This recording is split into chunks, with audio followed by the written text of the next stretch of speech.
Hello, ako po si Davey Langit, ang songwriter ng kantang Paratingin Mo Na Siya para sa PhilPop 2015 at kasama ko ang poging-poging si... Paul Armisin po, ang composer ng Tanging Pag-asa Ko. Alam nyo ba na Kuya Paul, merong mga songwriter na ang gusto ay mauna ang melody bago ang lyrics.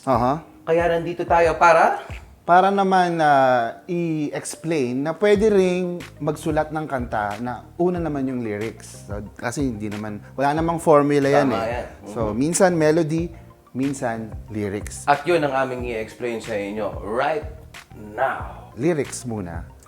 Kailangan natin ng concept. Konsepto. Kailangan natin ng konsepto. Tungkol saan? Diba? Tungkol saan yung isusulat mo. Ano ba gusto mong sabihin? Yun lang naman yung basic na pwede mong itanong sa sarili mo. Ano ba yan? Tungkol saan ba yung kanta na yan? Kumbaga, kung ito yung konsepto, parang may mga magba-branch out na lang dito. Ano ba yung mga gusto mong i-explain or i-expound about yung concept na yun? At from there, dun ka makakahanap ng mga lyrics na makakapag-explain ka pa further. Susuporta. Susuporta. Dun sa gusto mo sabihin. Konsepto. Konsepto. Alam mo ba, Kuya Paul? Hindi, ano? Ganito. Meron kasing iba-ibang parte ng isang kanta. Ano yun? Verse, Verse, chorus, at pwede kang magkaroon ng optional na bridge. bridge. Okay. Ngayon, doon sa tatlong nabanggit nating mga parte ng kantang ito, dito natin ngayon i-organize saan pupunta yung mga salita na nagawa natin out of yung concept.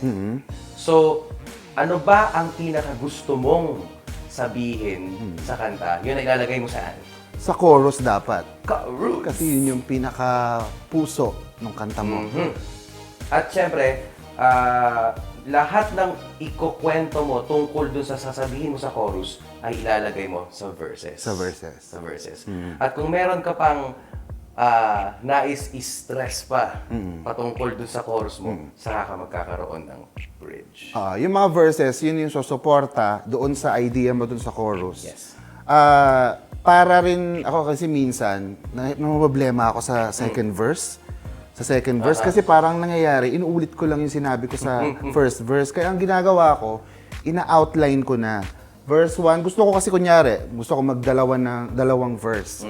Yung verse 1, ano yung gusto kong sabihin, sinusulat ko na dyan. Dapat hindi ko na uulitin sa verse 2 bago ako mag-chorus. Correct. At may mga ideas, parang kumbaga, pag nagsusulat ka, parang alam mo na yung gusto mo ikwento sa verse 1. At alam mo din yung gusto mong i-atake ng mga salita naman sa verse 2 mo. Ganun siya eh. So, very vital na malaman natin ano ba dapat yung pinakamahalagang ilalagay natin mga salita. At more importantly, yung chorus kasi. Yun yung all together now. Para dun sa kanta, siya ang magsasabi, siya ang pinakamagkukwento ng tungkol sa song. So, lahat ng pinaka-importante na mga salita out of the concept dapat nandoon sa chorus. At syempre, sa lyrics natin dapat meron tayong rhymes o tugma.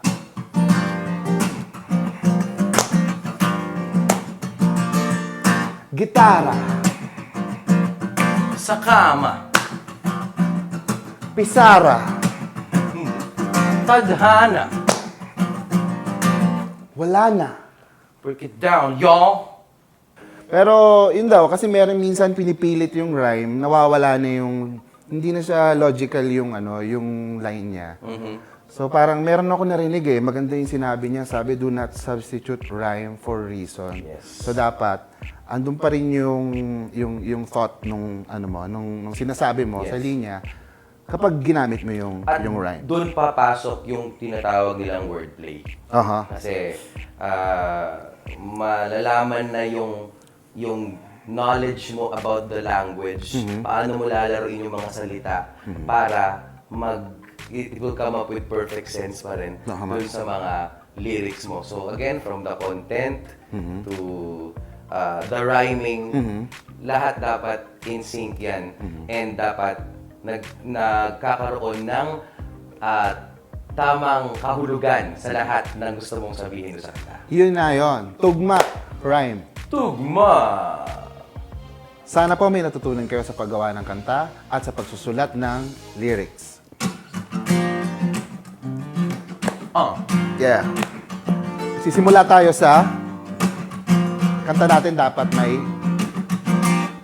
konsepto. Lagyan mo ng kwento. Ang iyong mga letra, Gawin mong tugma. Ha?